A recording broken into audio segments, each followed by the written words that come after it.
everybody. In the wake of the Cambridge Analytica scandals, The Economist described 2018 as the year that the world discovered something was rotten in the data economy. And since then, marketers have been navigating very rough waters when it comes to how they use consumer data for marketing. I'm joined here by a fantastic panel today who are going to help us explore a little bit more about what this means for marketers, most importantly, what you're going to be able to do about it. And then we'll talk a bit about what the future looks like for data-driven marketing in this landscape. So I'd love to introduce, first of all, we have Claudia Chan, who is Digital Government Lead for Southeast Asia at SAP. It's a great panel because we have a lot of different perspectives. So from Claudia's perspective, we have the government affairs, public policy perspective. Then we have Leah from MasterCard, who will give us more of the legal perspective. She is Senior Privacy Counsel at MasterCard. And finally, we have the marketing perspective, which will be provided by Adam Wee, who is the Group Chief Marketing Officer for CIMB. So thank you very much, all of you, for joining us today. Okay, so first of all, I think let's start off by setting the landscape a little bit. We've talked a lot about in this introduction about data. What do we actually mean when we talk about data? What are the different types of data? Maybe, Leah, you could kick us off by talking about what does data mean to you as a privacy counsel at MasterCard? Sure, happy to, and thank you for having me. Before I answer the question, just to make that disclaimer that these opinions are my own and do not express the views or opinions of MasterCard. But of course, that's the loaded question, right? So often you get, oh well, don't worry about this legal. Like there's no PII, there's no personal data involved, right? But personal data, as we all know, that definition is expanding, right? It's not just identifying information like names or contact information. It could be IP address. It could be cookie data, any unique identifiers, and most recently with CCPA, it could even include household. That type of data, I think what we've been hearing throughout the rest of the conference this week is that data is really the lifeblood of marketing today. It underpins everything we do. Adam, can you talk a little bit about how you use data for marketing purposes at CIMB? Yeah, sure. Thanks, Catherine. Now, the way I like to dissect data, it's very simple. I mean, data must have a purpose. And the way we define it in marketing is we look at structured, organized data, which represents information about our customers, our product, our services, or our business. But at the same time, there's also a lot of what the industry term as dark data, which are actually collected in the course of business, whether it's log files of the websites or whether it's from the call center when customer calls in. And these data are really there and stored for compliance purposes and are really only needed when there is an investigation required.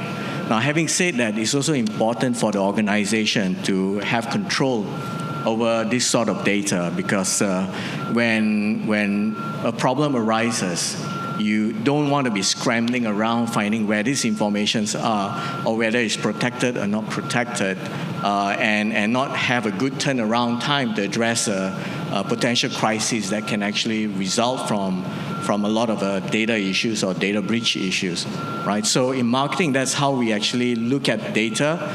Mostly we want to use the structured information, the structured data, because that's really where we get to analyze things for marketing purposes.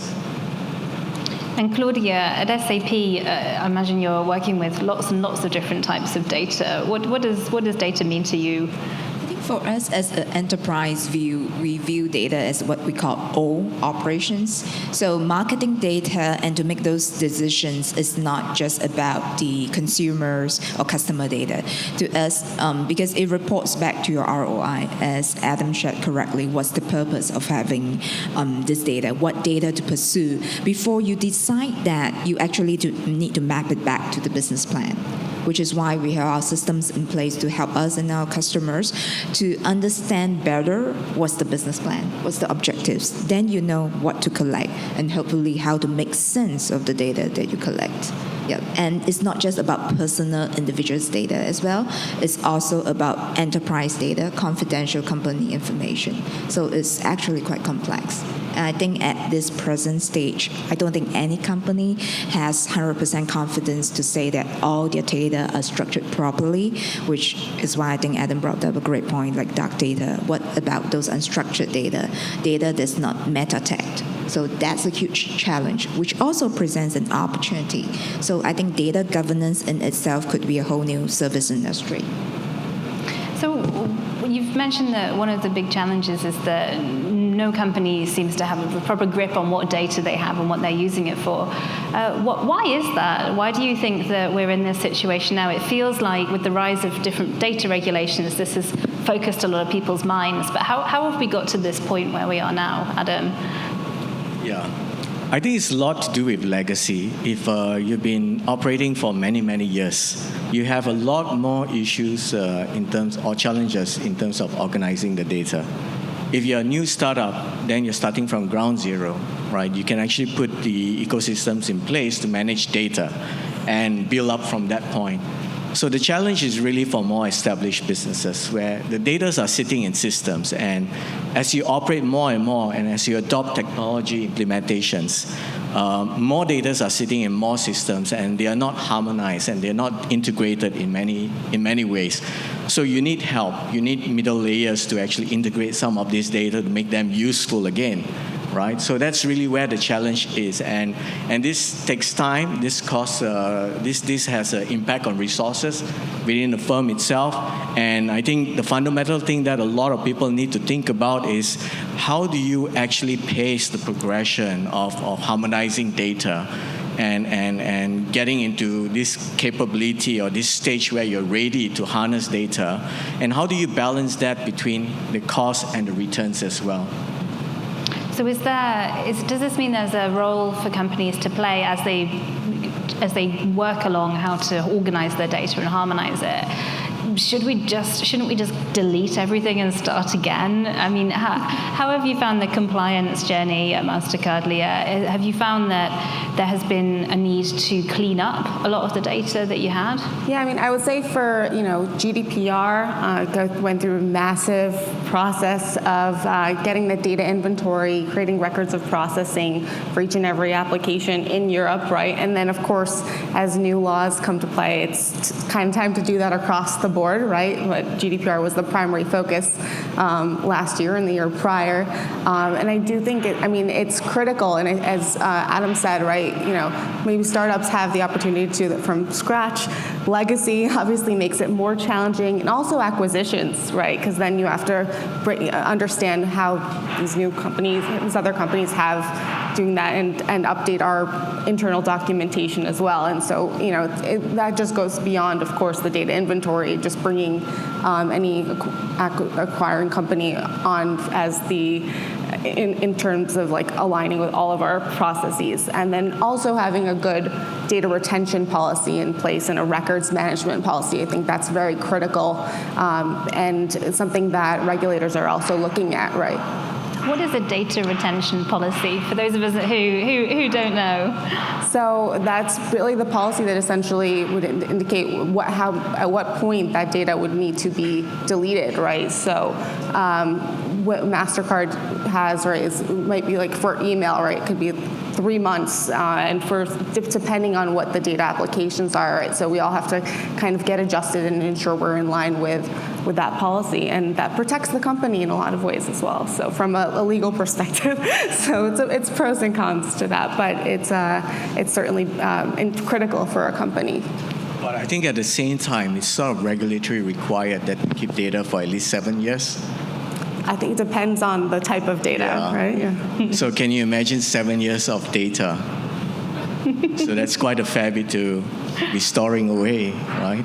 Yeah, wow, there's a big responsibility to store data for 7 years. Actually, you mentioned it depends on the type of data, and I think Leah also you mentioned GDPR. So this is the big wave that hit marketing last year, the General Data Protection Regulation in Europe. How many people in the audience have heard of the GDPR? Okay, yeah, about half. GDPR, I think, was seen by many as the first step to. It was one of the strict. I think it's the strictest privacy law that we've seen worldwide when it came out. But since then, we have seen many other countries looking to adopt similar types of regulation. Claudia, in this world where we have different rules in Europe versus China versus Singapore versus the US, is it possible for companies to have one global approach to data governance? In general, I would say yes, but in terms of actual compliance implementation, it's no. There are different flavors. It's like it's all food, but there's different recipes and cultures. GDPR by right is the most stringent, I think, of all the frameworks that we've seen.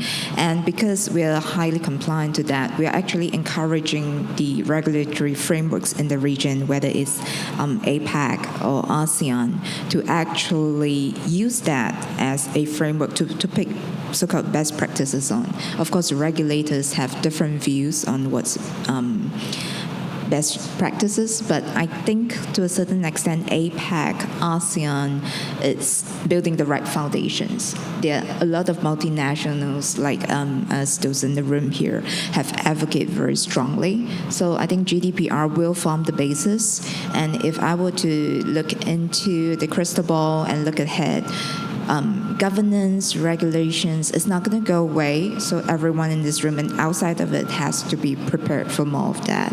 Yeah, I think the next stage is talking more and working with regulators to come up with the actual mechanisms, whether it's regulatory technology or things that we could put in place for a better exchange or a data trust platform to exchange data in a more responsible manner. Because now we have got all the frameworks in place, but it does not prevent the next data crisis or data breach from happening. Okay.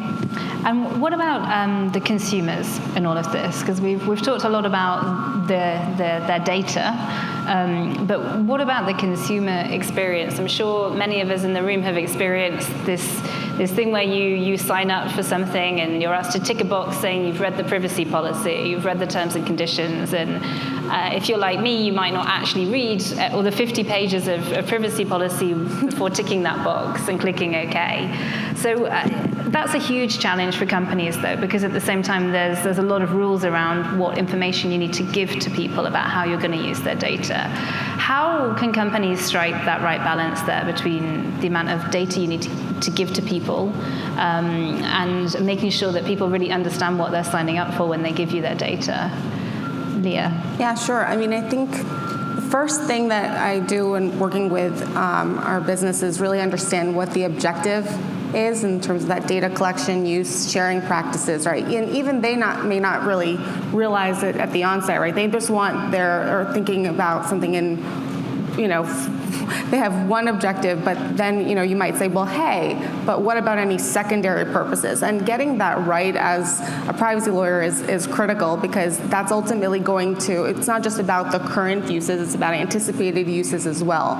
Because then you need to account for that in those disclosures, and that's what those privacy disclosures are so important. And then with GDPR, there are certain situations and in other jurisdictions as well where you need some additional consents, right? So if something is not clear at the onset, if someone is just signing up to receive for a product or service, but then they might be also part of a profile might be created about them for marketing purposes. There you might need an additional checkbox, right, to get that affirmative consent. So being mindful of and asking the business those questions that they may not realize at the onset is as important. And then the next thing you know, right, they could be like, oh wait, no, I thought I told you that. And so I always say, like, try to ask the same question in 5 different ways, and you'll get 5 different answers. So I think it's just very important to get that right. And I think from a business perspective, it's very important that everyone's kind of aware of having to take that time, take a step back, and really think about what we need to do and how important it is, because that will ultimately ensure that we're getting it right at the onset. Adam, what do you think about this challenge? Yeah, maybe what I can do is to help contextualize this from a business perspective, marketing perspective, and also the customer perspective. So for us, the CIMB approach, right, the complexities we're dealing with here is that CIMB is actually an integration of 6 banks that came together through M&As some years ago. So we are operating with 6 sets of different systems within the group where we hold a lot of customer information. And the informations are all organized very differently. So we spent many years harmonizing that. And as a result of that, we've been able to build our own big data system on-prem to actually manage customer information. And that's where the distinction is. In managing issues related to some of these privacy regulations, it's very important for organizations to distinguish between customer communication and audience targeting. Now, there's a distinct difference here when you actually think about it from a data governance perspective. One is you're dealing with information that can identify a person. And the second one in audience targeting is you're dealing with insights and behaviors that will actually give you the highest propensity to decide what to sell to the customer. So that's the major difference here in how you manage that data and how you actually organize the work around it. So in the first area, when you're dealing with customers, it's also important to also look at how you manage channels of delivery, which is actually fundamental when you think about this whole issue of privacy and data. Because customers are hit every day by not just our own firms, they're hit by many, many brands out there. And it's very, very fragmented. Customers do not remember what permissions they've given to which firm, right? Nobody remembers. And we are really not, it's really not that private anymore. I mean, if you operate in a lot of the ASEAN countries, you find that your personal information is everywhere, right? So it's no secret, it's not private. Where I live in Malaysia, every form we fill in, we have to give our personal identity information, right? And it's sitting in documents, it's sitting in digital data somewhere within a firm. It could be sitting on somebody's desk where it's highly visible to anybody who walks past as well. So there's nothing private about that anymore. And to get to a stage of GDPR for a lot of firms, it can be very challenging. Yeah. So the best way is to actually distinguish between customer communication and audience targeting, and manage your system and configure your governance around how you want to use this information to safeguard the firm, basically.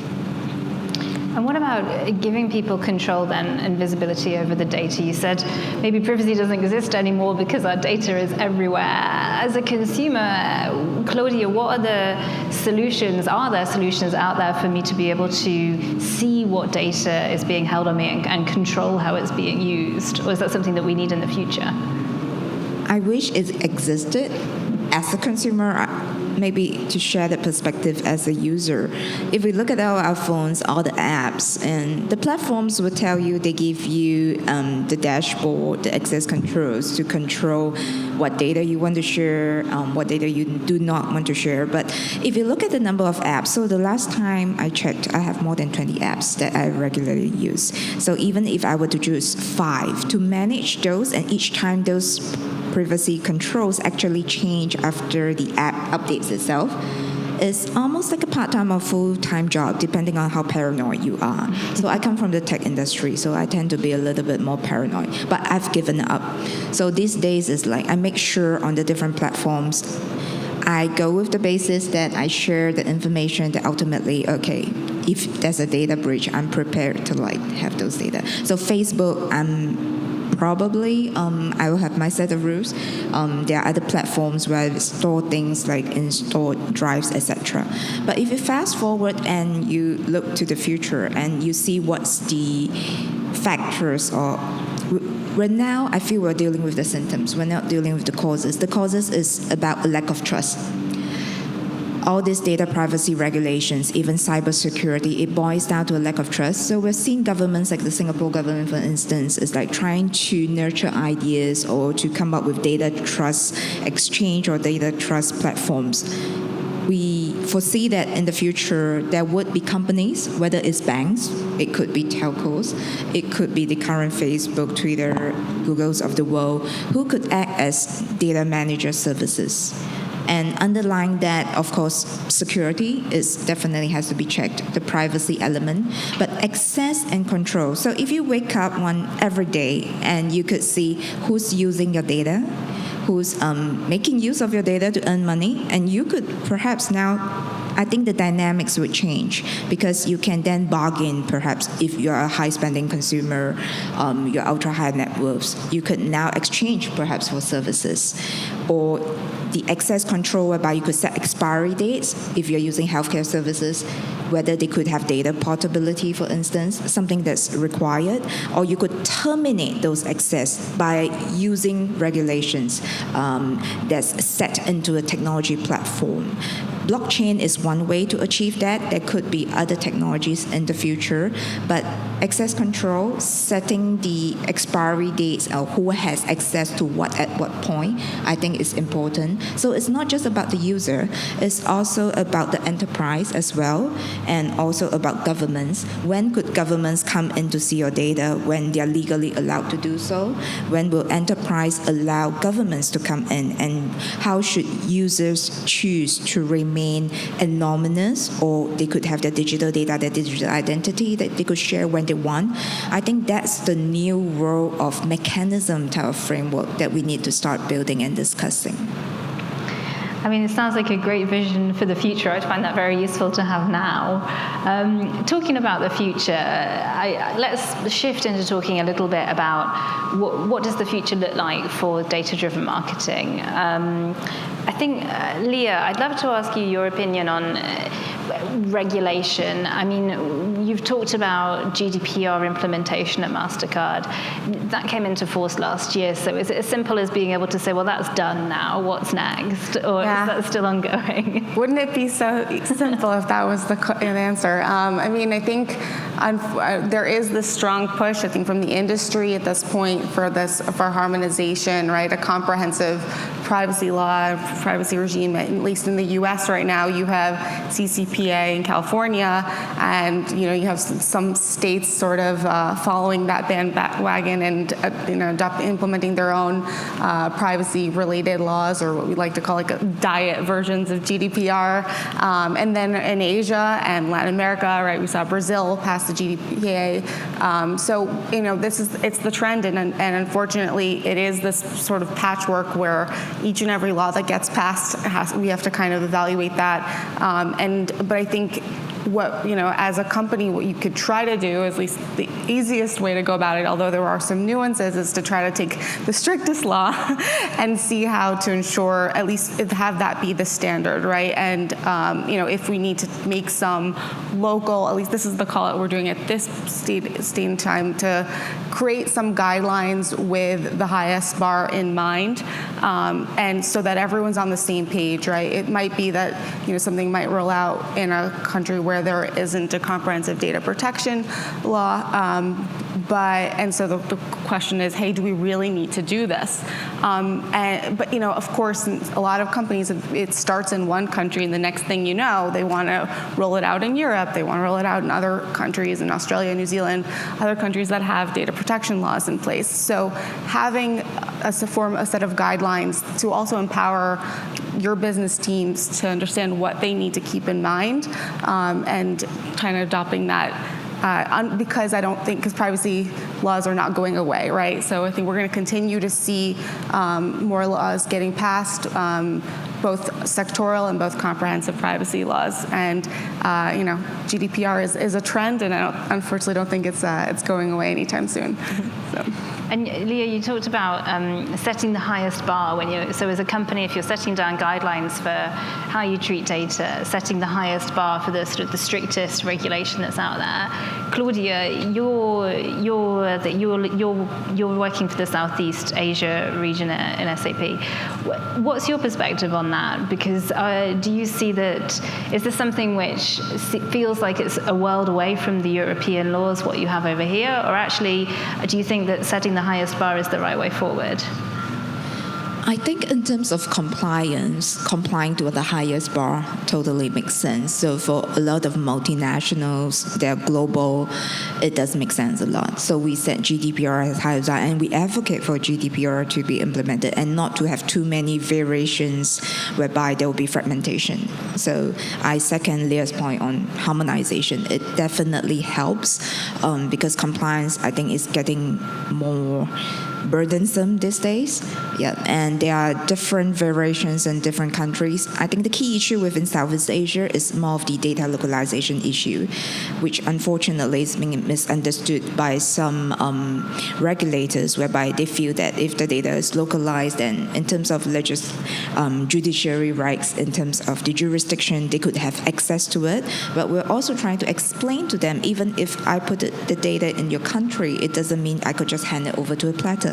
The usual legal processes, whether it's a warrant or court order, still has to apply before we hand over data in, let's say, criminal investigation, for instance. It's not like giving the regulators a key to, let's say, our data centers in the country. So I think regulators are starting to understand that. The treatment of data, the protocols of how data is exchanged, I think that should form the fundamentals. And Adam, what about the consumer in all of this? In the future, do we risk looking too much into the sort of data as a sort of risk management exercise? Do we forget about the actual advantages and the benefits of how we can use consumer data to make things better for the consumer at the end of the day? Yeah, I mean, when you speak about the future, I'm going to keep it within the context of customers and marketing. There's always a vision and a dream for most brands, right, to be able to do a targeting of segment of one. That's been very widely written about and talked about and discussed. My provocation is that it's not for everyone. When you think about it, if your firm or your brand offers a limited number of products and services, no matter how much you analyze the data and carve your customer information, you're going to end up selling the customers the same number of items all the time. So the segment of one and really investing into data management platforms to a large extent, right, works really well if you're a platform that offers a large variety of services and products, which is why it works well for e-commerce platforms, right? We try to implement that, and we learn many lessons within the bank itself in terms of targeting a segment of one. At the end of the day, what do we sell in a bank? We sell lending products, we sell deposit products, insurance, wealth management, transactions, right? 5 categories of product. Now, how much of the data can you analyze to come up with real customized approach for the customers? In the end of the day, right, it's permission-based again, right? So how many of your customers in your database have given you permissions to reach out to them? So chances are you have 20% of your database who've got solid permissions to allow you to actually reach out to them and cross-sell and upsell. And the reality is that as a firm, if you're selling a limited number of products, you're going to be spamming them a couple of times a year, and that's not going to be a pleasant experience, right? So I think looking at it from a customer perspective, from a customer experience perspective, is really, really important. And which is why the reality in the future is that it needs to be governed a lot tighter. It needs to be organized to have clear purpose. And I think we do have to distinguish what is it that we want to achieve with the customers or the audience. And you really do need to actually segregate your communications so that they don't feel like the company or the brand is overwhelming, it's too overwhelming. I mean, how many times do you want to reach out to me, right? Just because I've given you the permission doesn't mean that you hit me all the time. And if you don't manage that well, the permission is going to go away. When GDPR kicks in globally and customers has the ability to control and toggle that little switch, they're going to switch it off. right? So in the future, I think firms needs to get better at defining a clear purpose of how they want to use the data and what sort of contact strategy or policies are they going to build around the customers, basically, so that they can actually develop some of these policies and some of these rules that we're talking about in terms of frequency of reaching out to the customers, etc. And when we're talking about marketing in general, Leah, what tips would you give to the audience today? People who may be working in marketing, sitting in the audience thinking, oh, I'm not sure if we have guidelines in place, I'm not sure if we're doing the right thing. What would be your advice in time? Can you have one guideline for all marketing, or do you need to be thinking about different rules for different types of marketing? Yeah, I mean, I think there's so many different types of marketing, right? So you want to have, at least MasterCard, we have different guidelines for various things that we do, right? So it could be for marketing communications, right, which could include like email, SMS, like anything from calling for TCPA purposes, and then you might have your digital marketing guidelines as well that covers like uses of your data management platform and like segmentation framework and so forth.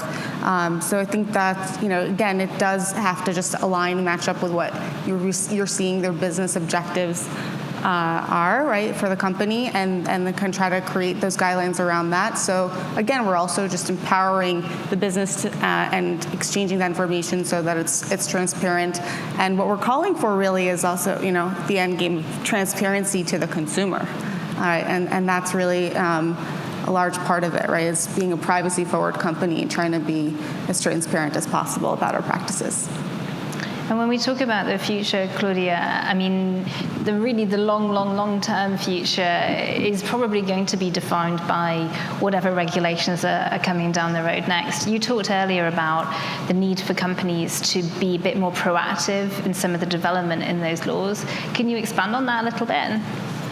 Yeah, maybe taking a step back first, I'd like to add a point to what could marketers do now. I think having the culture is very important, a culture that respects data privacy and understanding what the compliance requirements are. And at SAP, we try to keep it very simple, and we communicate that to all levels, including departments that we think may not have the possibility to collect information, but at least they know. So it's always on a need-to-know basis. So if personal data is coming to them and they're not supposed to deal with it, they're supposed to flag it out. So having that culture and awareness is very important. Then moving forward, then as what you mentioned, what could be the new regulations that could come and hopefully will not be blindsided by that. I think platform intermediary liability, I would love to hear Leah's take on it. I feel it's going to go away, because between platforms in terms of the internet type of platforms versus what I'll call the traditional multi-platforms like banking, telcos. So the traditional platform players have been subjected to much more regulatory scrutiny compared to the internet platforms that's holding a lot of data. And from some of the conversations we're hearing today by speakers, whether that walled garden could hold much longer. And why I think a lot of marketing friends share with me is like, why do I spend so much on advertising spend, marketing spend, but I'm not really having the control as with traditional media as I had in the past. Right now, all that insights on the large pools of customer data, user data, sits with the platforms, which then the rest of the so-called subscribers, the marketeer subscribers to it, have to pay homage to. I think the walled gardens may be coming down as I think the brands in the room are also taking a stand about how they spend and what type of data they want. So in terms of regulatory, what we're lobbying for is also data portability. I think Facebook has started to front on that as well. So data portability is not turning over everything. It's for instance, as a user, if I want to port over my data from Facebook to another platform, the platform should allow me to download the data and then upload it to another platform that I use. However, the platform still holds the insights, which are the anonymized data and insights from the large pools of big data that have those should still belong to the platform. But with data portability, I think it's the start of a new game changer, because if brands or news publishers, other potential platforms, traditional that now comes to play digital, if you can then mobilize your users to shift that loyalty or even to copy their data and then port over to your platform, you would then get new insights, because it's the scale of the data that ultimately proves useful. It's depend on the market you play in, the segment. Sometimes scale may not be it. If you are in ultra high net worth, you only need to target that particular segment. But it's allowing the data transfer channels that are trusted. So it has to be tripartite. The users have to agree to it, enterprises and governments have to come in to facilitate that process. But I find that as an underlying key regulation that is important in order for a more vibrant ecosystem where the data could be shared and exchanged on a trusted basis.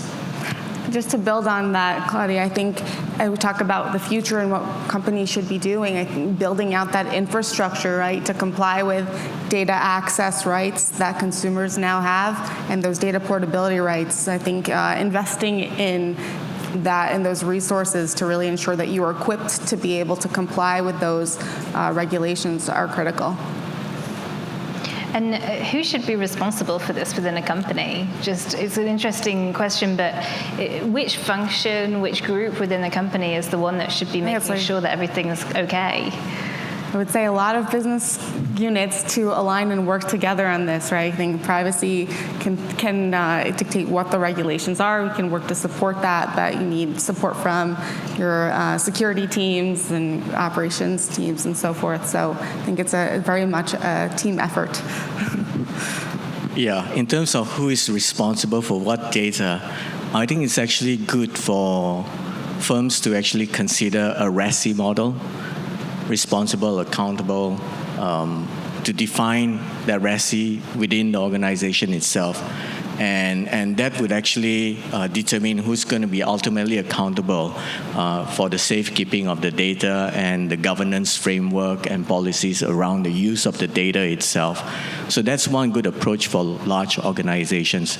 But I'm going to go back again to this whole idea of future and what would firms need to actually do to prepare for technology adoption. I would suggest tread carefully. What we do is in banking, right? Claudia has mentioned we are probably one of the highest regulated sector. And hence what we do is we typically manage customer data very strictly on-premise. It doesn't go onto cloud whatsoever. That will not be allowed. Now, typically that would hamper marketing.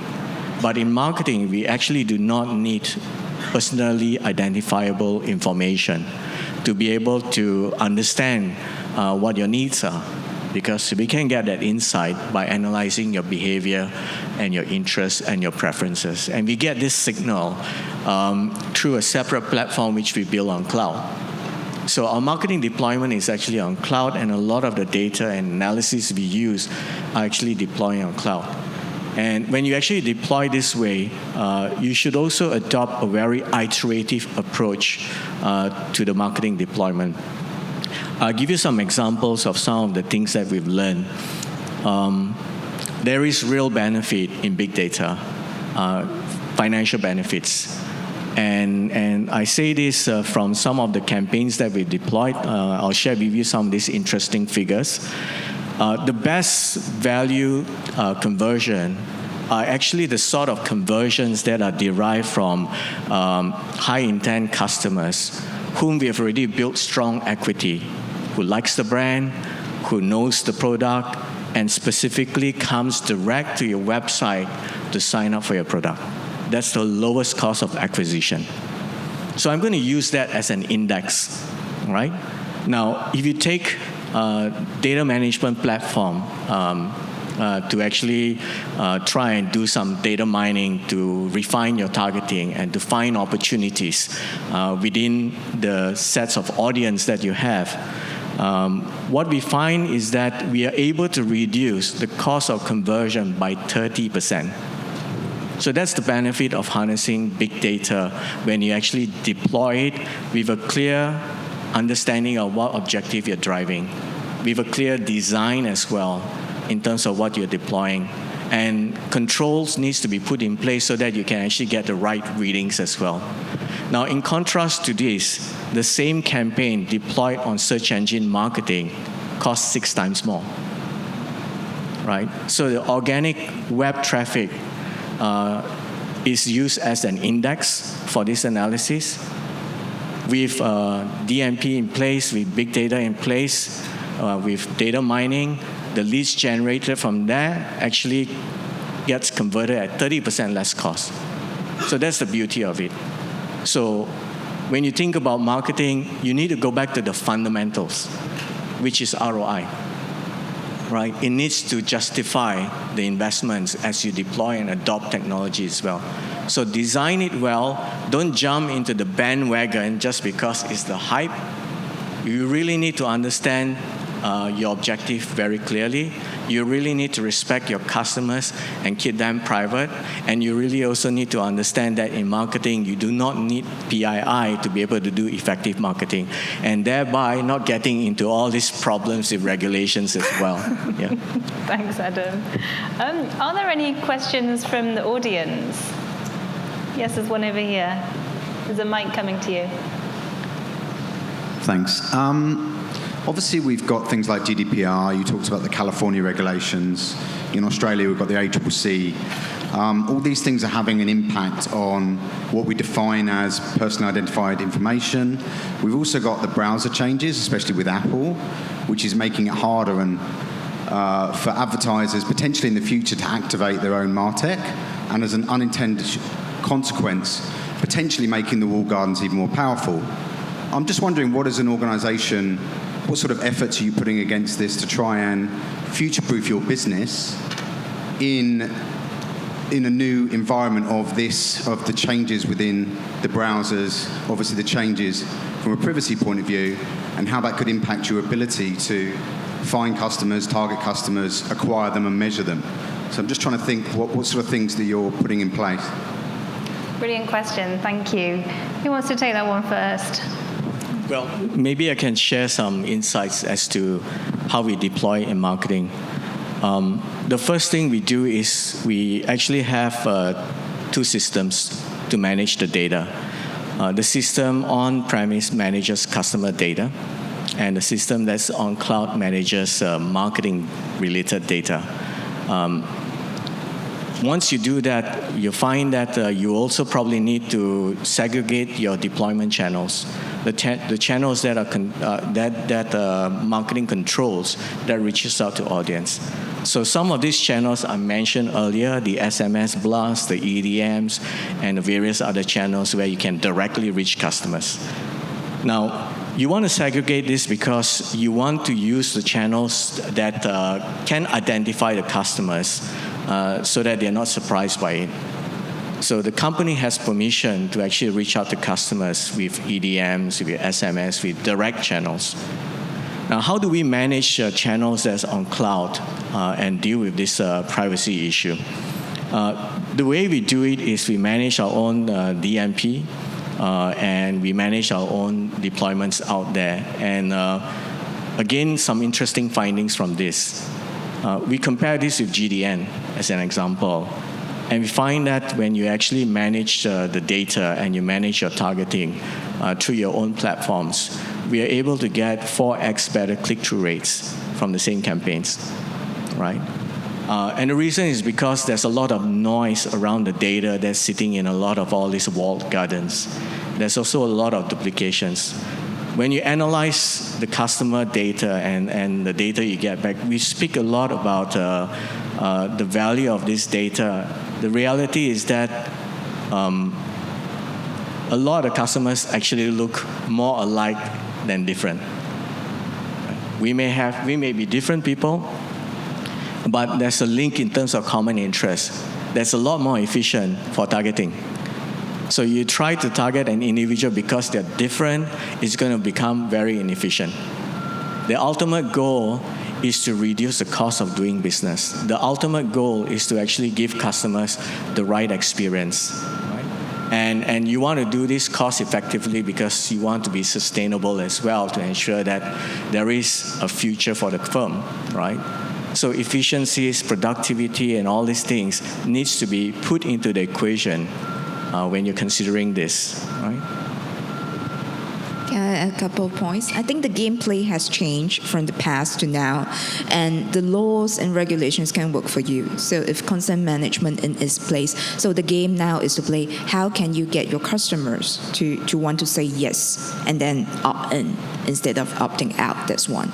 The second play at SAP that we do is also creating the content that draws our customers to want to continue to be, let's say, subscribed to our list and not opt out. So keeping that user base and different groups of user base who's attuned to different types of content, how they respond. The same user group or the category group may respond to the content differently over time. So we cannot assume that different groups of customers will stay static. In fact, in the digital world, they tend to change much faster, evolve much faster than in the past. So how we've dealt with that is also using what we have a subsidiary that deals with that, and we strongly believe in that. It's called experience management. We regularly measure how they respond to our content, our marketing campaigns, so that we can tweak, and using those data-driven approaches of measuring their experience by interacting with us, we could then change the approach. So it's much more dynamic these days. So the opportunity is there for more targeted approach, like what Adam shared, but also it requires much more work on the companies and your agency's part. Yeah, I also think the regulations are headed in such a way that, some of those, the walled garden might not really be sustainable, right? You've open banking in the banking industry. It's kind of open it up so that the consumers are more empowered to access their information and data portability, as we mentioned. And I also, to Adam's point about, do you really even need to know, and have certain identifying information about the consumer, right? So if consumers in certain segments are acting in the same way, right, you can leverage lookalike models and get the same, or hopefully get similar results that are just as effective. So just things to keep in mind. Okay, thank you. It looks like we're out of time. So I'd just like to say a huge thank you, Claudia, Leah, Adam, and thank you to all of you for listening as well. Thank you all for staying. Thank you very much, and thank you, Catherine from WFI.